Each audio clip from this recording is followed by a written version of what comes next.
Did you know that the number one reason that Pokemon TCG sellers may go from profits to losses is shipping? Let's talk about some tips and tricks today to save you some money.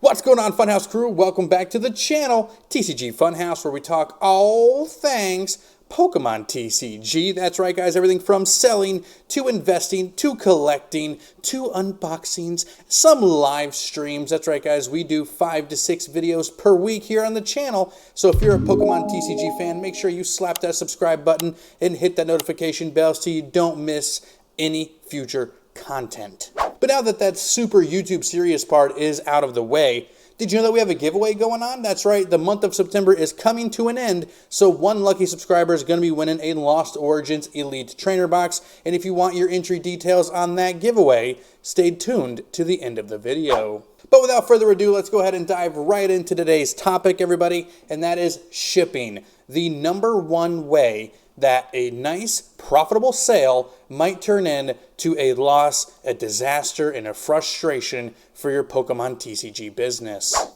It is very easy to overspend and overpay and miscalculate shipping prices, from envelopes to stamps to weighing it incorrectly, and just all kinds of things that could get in the way of a successful Pokemon business. So today we're going to be talking about all those little items, maybe save you 10, 15 cents here, 20, 35 cents there, which actually truly matters when you're talking about selling affordable, common, and uncommon Pokemon TCG cards to make sure that you're walking away with a profit, you're not working for free, or even losing some money. And the first thing I want to go over with you guys is stamps. Most single sales, 1 card, 2 card, 3 card, 4 card sales can go inside of a plain white envelope without requiring tracking or that big bubble mailer that costs $3 to $4 to ship out, which we will talk about a little bit later. But as you can see right here, the average postal service cost for a stamp is 60 cents. If you were to purchase it online, 57. But if you go down to the post office and buy stamps for yourself, which is what most people do, it is 60 cents per stamp. So what I'm going to do is I'm going to tell you to go right on over to eBay and look up roll of forever stamps and look at that price difference, $42 for a 100-piece stamp roll. These are legitimate forever stamps, and they work just as good as the stamps that you can go down today, right now at the post office, and pick up for your orders.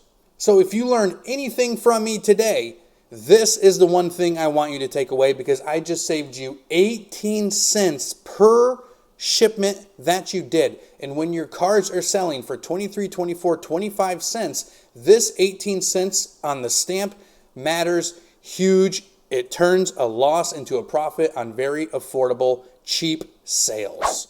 All right, so the first thing that we're going to go over today is how to ship a single individual card sale for the most affordable price. Now, the first thing I want to say is make sure you guys set yourself a floor price on what you're comfortable shipping out without tracking, because it is a risk. They can always come back to you and say, I never received the product. So my cutoff line is usually around $15. If a card is worth more than $15, I'm going to put it into a bubble mailer and I'm going to start adding tracking to it at that point to make sure I know it gets back to where the customer is receiving it, and they can't write me an email or a message saying that they never received the product, because you would be surprised on how many shady buyers there are out there who want that particular thing to happen just so they can report it. And if you can't prove that you sent it and they received it, you're going to have to refund them. And it doesn't matter if you're selling on TCG Player, eBay, Mercari, Facebook Marketplace, anywhere like that. You're going to have to refund them if you can't prove that it was delivered. Okay, so here's my example for selling an individual card. I just sold this beautiful Charizard Trainer Gallery. Supposedly, this is actually for my collection. But this is the card we're using for the example today. And the most affordable way to ship this out in comfort is to do it this way with a plain white envelope, because let's say we sold this card for $8. It's below my $15 threshold, so I'm not going to spend the extra money it takes to put it in a bubble mailer and the $3 extra it's going to cost to add shipping to it. So the most affordable sleeve that you're going to find is just your standard penny sleeve. There are all kinds of different sleeves out there. There are deck protector sleeves, matte sleeves, all these things. The most affordable ones are penny sleeves, and Ultra Pro just seems to be the easiest one to get your hands on, and they're quite affordable as well. So you're talking about maybe 1 or 2 cents per penny sleeve, and it adds a nice soft texture to it, so it's going to protect your card through and through right there. Next thing we're going to do is we're going to do a top loader. Any top loader would be sufficient, so I would just look for the most affordable top loaders on the market. Check eBay, check Amazon, check your local game store, because believe it or not, local game stores oftentimes have quite affordable top loaders because they want to keep a nice healthy stock of them. They want to bring them in, send them out, bring them in, send them out with their distributor to continue that relationship. So you want to put the card in the penny sleeve first and then in the top loader. Now, if it is a card that is worth more than $5, I'm going to take the next step and I'm going to find myself a team bag, a one-touch sealed bag, or a graded card bag. Any bag that seals on top is a good way to protect it. This particular case, I'm not going to do that because I'm pretending like maybe this is lower than $5. But if it's over $5, it's worth adding that extra bag for protection. You know what? I will go ahead and break it out and show you guys what it looks like. It helps the card to prevent from slipping and sliding and all of that kind of stuff. And I always use these on my live streams and all that, right? So you would peel the adhesive on it and you would just drop it down like that. So now you have the bag inside the penny sleeve, inside of a top loader, and now inside the graded card bag or team bag as well. Team bags are actually better for one individual card, and graded card bags are a little bit more expensive. So team bags are recommended. But it creates that seal so the card cannot come out on the other end if it starts to slip.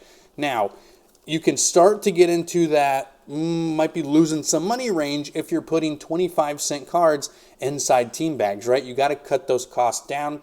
A good way to do that and make sure that these cards stay in place is to get yourself a nice piece of painter's tape is the best one. Masking tape will leave residue on top loaders. It basically ruins the top loaders, but it does get the job done. And just like a basic thing of Scotch tape as well would work. But again, it adds adhesive to the top loader and ruins it. I don't like doing that in case my customer wants to keep the top loader as well. So now that we have that done, I'm going to act like this is my packing slip, okay? This piece of paper is my packing slip, and this is a piece that I strongly recommend that I never see anybody do. You're going to go ahead and you're going to fold your packing slip up. This is just a blank piece. Remember, we're using our imagination, folks. We're just going to fold this up, okay, like so. I'm going to stick my single card in here. If it's in the team bag, great. If not, fine. Masking tape would also be fine. And then I'm going to fold it over just to create another seal for the card.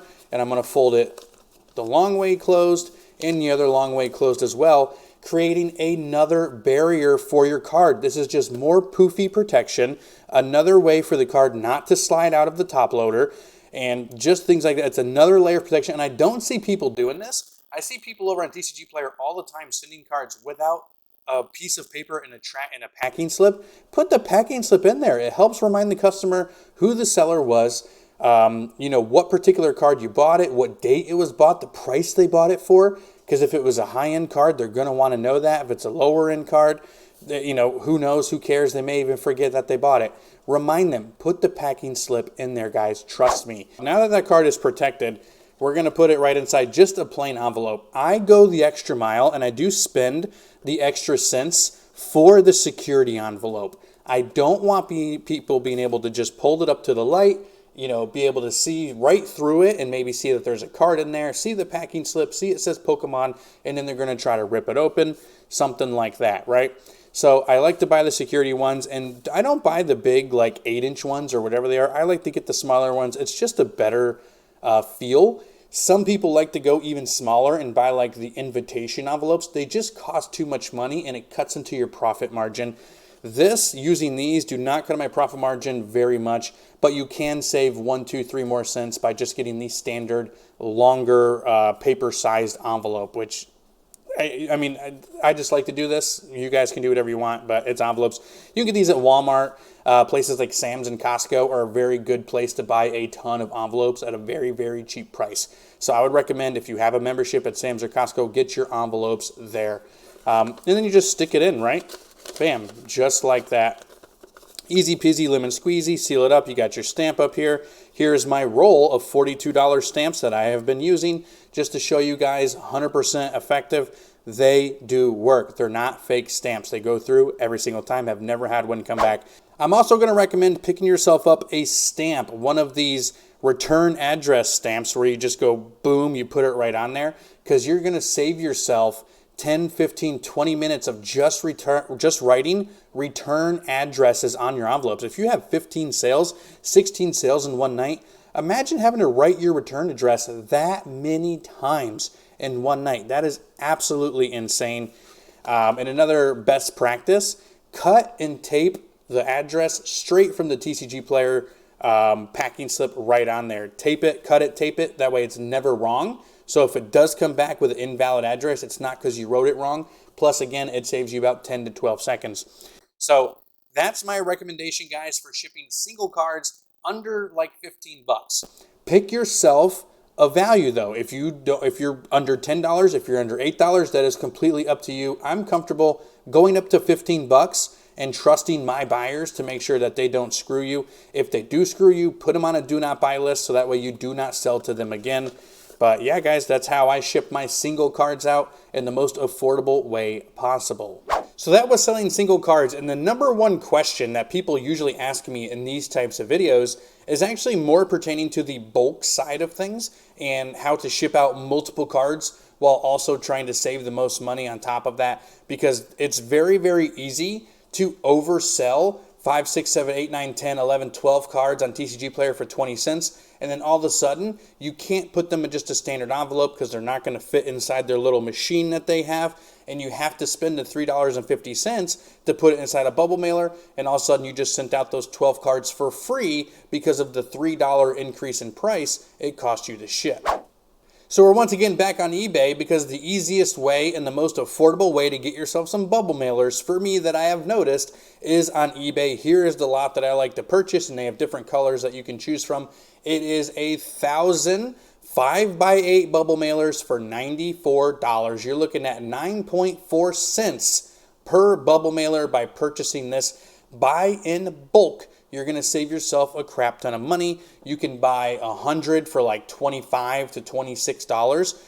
That is significantly more expensive. You're now looking at 25, 26 cents per bubble mailer instead of the 9.4 cents. So the more you can buy at once, just bite the bullet and buy in bulk. If you can find a place like Uline that's going to sell you thousands and thousands and you know that you're going to go for them and you can get them for 2, 3, 4 cents a piece, go for it. I don't go through that much inventory on envelopes and bubble mailers, so I don't have to do that. So this works perfectly for me.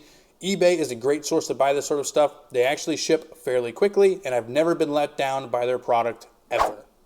All right, we're back for the bulk out here, and of course we have the Charizard card that's part of our bulk, and then we have this nice little stack of cards right here. Let's say that they were part of a break, right? They're doing the live stream, all that kind of stuff. Big suggestion, if you're going to do rip and ships and you're going to charge people to buy packs and rip on screen, charge them shipping. One time, they will pay for it, $3 to $3.50. They will pay for it. They will buy multiple packs and only pay one shipping charge, and it covers you so you're not losing your money on shipping because you can ship most stuff out for just $3, $3.50, depending on where it's going, how far it is from your home, right? So we're definitely going to be using the graded card bags for this. They hold a lot more cards than just your standard team bag, and they fit the top loaders as well. So we're going to put that Charizard right back in there. Remember, it is inside the penny sleeve. It is inside the top loader, all ready for extra protection because that was their big hit. That was their hit in the pack. Here's their bulk. Here's a bunch of 1 cent, 2 cent cards, right? They're not going to, you know, it's their cards, whatever, right? It's not worth putting each of these inside of a penny sleeve, inside of a top loader. It's just not. You're losing a crap ton of money at this point. Sometimes penny sleeves are worth more than the Raticate from Pokemon Go. Who really knows? So what you're going to do is you're just going to add these to the front of the pack right here, and you're going to line them all up just like that. And then when you seal these, you're going to make it so it's tight across the top loader. Okay, so you're going to seal it just like that, tight across the top loader, and now you have this nice secure bundle of cards that aren't going anywhere. And believe it or not, if I were to put each of these inside of a penny sleeve, there would be a lot more slipping and sliding going around, potentially hooking around the top loader and all that. but the top loader gives stability to it, so you're not going to get any bend or anything like that. And then you put them in those bubble mailers that I was talking about right here. Just slide it right in. Actually, again, use the packing slip, guys. Use the packing slip to add another layer of protection. Put it right in there, inside the packing slip, fold it up. Bam, another layer of protection, another layer of security. People don't know what it is. It's just folded up paper at that point. And then you got to jiggle it a little bit. They're a little frustrating to get inside the bag at that point. But boom, it is right there inside of your blue bubble mailer, protected by the paper, the team bag. The good card is protected by that top loader, and you have that stability. So now when you seal it, you got yourself a nice, firm package where things are not going to get damaged. And a huge recommendation, time saver and money saver, is get yourself a label maker, guys. This is a Munbin label maker. 4x6 labels is what you want. And it is so affordable. You can get hundreds and hundreds and hundreds of labels for a much cheaper price than having to, what it's going to cost you in time to handwrite hundreds of addresses. It eliminates the opportunity of writing the address wrong, all of that stuff. There's no cutting and taping or any of that thing. And then it also has the return address on it, and it has the paid portion on it. It sticks right on. You don't have to tape that on there. I cannot stress to you how much of a time saver and money saver a 4x6 label maker is. You can find them on Amazon. This one was like $80 to $100 or $110 or something.